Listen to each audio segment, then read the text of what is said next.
special request for an all-Canadian lineup. The comics you're about to see are New York-based, so we have alibis. We did not start the wildfires. But happy Canada, guys! I'm just too excited. Happy Canada Day, guys! How many of you guys are Canadian? Woo, okay, mostly just allies. Thank you for your support. If you don't know much about Canadian history, there's one country-defining event in history that you need to know. The year was 2019, and the Toronto Raptors won the NBA championship! Yes! It was, I'm repping. I wear this shirt once a year to preserve its quality, and today is the day. The Raptors winning the championship was the best thing to ever happen to me personally.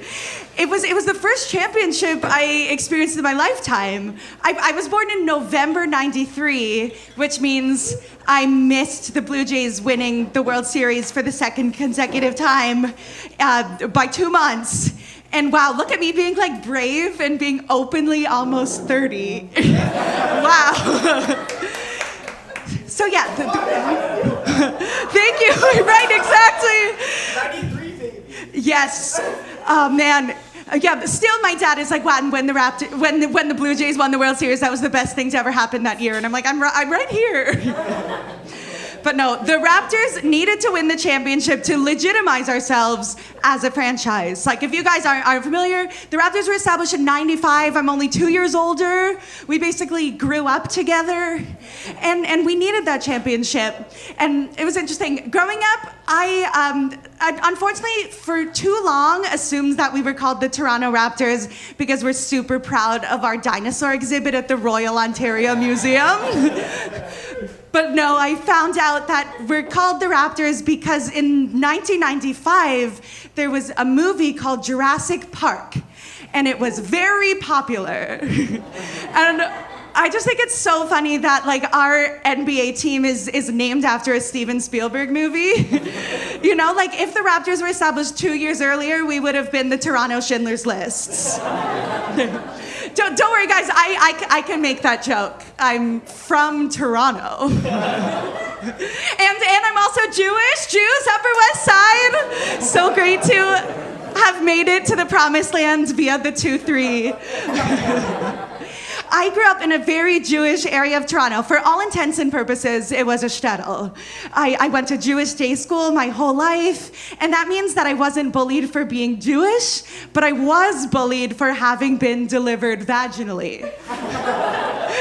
I'll explain. When I was in grade 5, a kid in my class named Jamie started the C-section club, and it was exactly what it sounds like. He asked everyone in the class to go home and ask their moms whether or not they were delivered via C-section, and the next day they all gathered together and chanted in the hallways, C-section, C-section, C-section.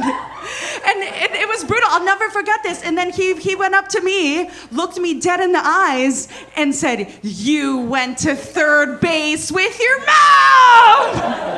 And oh my God, it ruined my life. I had no choice but to go into comedy. Yeah, and you're looking at me, you may be thinking, wow, this has to be the most famous and successful graduate of the Community Hebrew Academy of Toronto. But no, twist. I was Community Hebrew Academy of Toronto, class of 2011, go Tigers! And above me, Community Hebrew Academy of Toronto, class of 2010, is Zach Hyman, who is now number 18 on the Edmonton Oilers.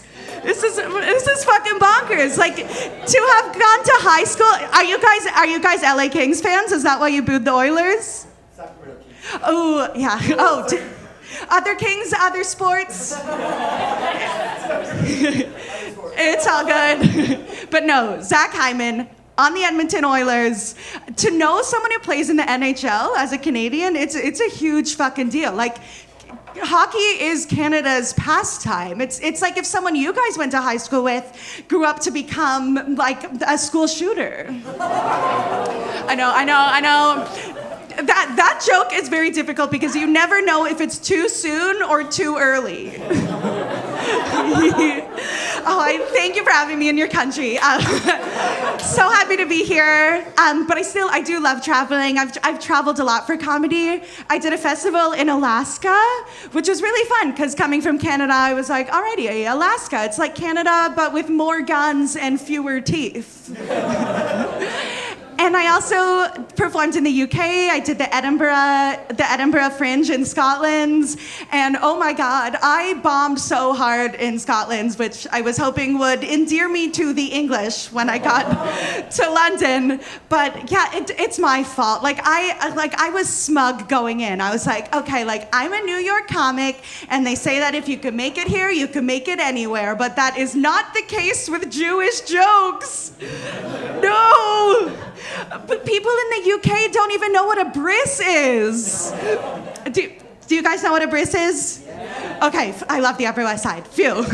It's a circumcision ceremony. Do you guys know what circumcision is? Okay, because another thing about the UK, I learned that the majority of men there aren't even circumcised. I found that out through crowd work. Sadly, not through first-hand personal experience.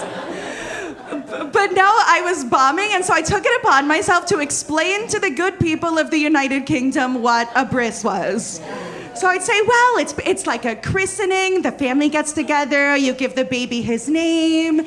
There's a buffet afterwards, because if there's one thing Jewish people and British people have in common, it's a love of tiny sandwiches. It's basically, it's a christening, but with more dick. Or technically less dick. Thank you.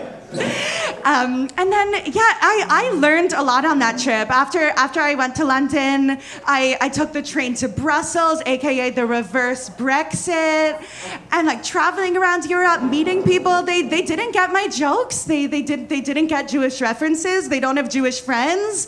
And I was just like, what happened? I don't know. I'm not blaming the Holocaust for having to write new jokes, but it certainly didn't help. It was very upsetting. 6 million people murdered 80 years ago would be approximately 100 million descendants by now, and those were the fans I was robbed. If I was not sufficiently angry about genocide before, now I am absolutely livid. Yeah, despite having traveled, the worst comedy show I ever did was in Ottawa, Ontario, our proud capital of Canada. I had a really shitty host. Unlike Paula, this host didn't bother learning the comics' names or seeing the set list. So he brought me up as Sweetheart, which that's not my name. My name's Orli. And then after my set, he clearly couldn't handle a woman with a microphone, because after my set he was like, okay, keep it going for that dumb bitch. She bombed. Right? Yeah. And I was like, excuse me? I am not a dumb bitch. I am a pretentious cunt. It is very different. You guys heard my Brexit joke. That's a pretentious cunt thing to say. A dumb bitch could never. So yeah, this comic single-handedly challenging the stereotypes that all Canadians are nice. So I'm single. Yeah, it's true. I'm single and have the antibodies for shingles. I had shingles when I was in grade 4. So yeah, now I'm on the apps, and it's so boring. It's so tedious. There are only so many times you can ask the same questions back and forth. Just oh, so where were you on 9/11? It's just it's exhausting. I've gone on some really boring dates. I went on a date with a gerontologist, which I believe that's a doctor who specializes in old people medicine is the official scientific term. And the date wasn't going well. I was doing my tight five. He was not charmed. So in an act of desperation, I was like, ooh, this guy likes old people. I'm gonna show him this video of my grandpa dancing at my cousin's wedding, you know? Because if there's one thing men can't resist, it's 95-year-old Orli Matlow dancing to Motown's greatest hits. So I showed him this video, and the guy who's sitting there, he nods. He's like, wow, wow, wow. That is a good fall prevention stance. Which is important because did you know that when an old person falls and breaks their hip, there's an 80% chance they'll be dead within the year? Right? And this was a date. I didn't know what to say, so I was just like, wow. I bet you say that to all the girls. And then I went on another date, and this time he was the one who took his phone out. He took his phone out and showed me his NFTs. I know. And like NFTs meaning non-fungible tokens, not like nice fucking testicles, which would have made more sense in this context. But no, he like whipped out this app, showed me his apes. I was, being polite, pretending to be impressed, and it just occurred to me that, like, to a certain brand of bro, like, to like, crypto bros, like, NFTs are the closest thing they get to understanding love and romance, because it's the same principle. It's just putting your hope and faith in this intangible thing and praying it'll reap rewards in the future. Yeah, oh man, I'm not an idiot. I believe in love, but I don't believe in Bitcoin. Like, come on, like, grow up. I'm a pretentious cunt. What else? Is everyone enjoying not all good things must come to an end. We're living in the twilight of the weed bodega. They're beginning to be raided. But wow, the glory days, that was incredible while it lasted. Like, weed has never been so available and thus never less cool. Like, I think it's kind of cool. Like, I'm doing my job by smoking a lot of weed and showing to the next generation that you can be a stoner and a neurotic mess at the same time.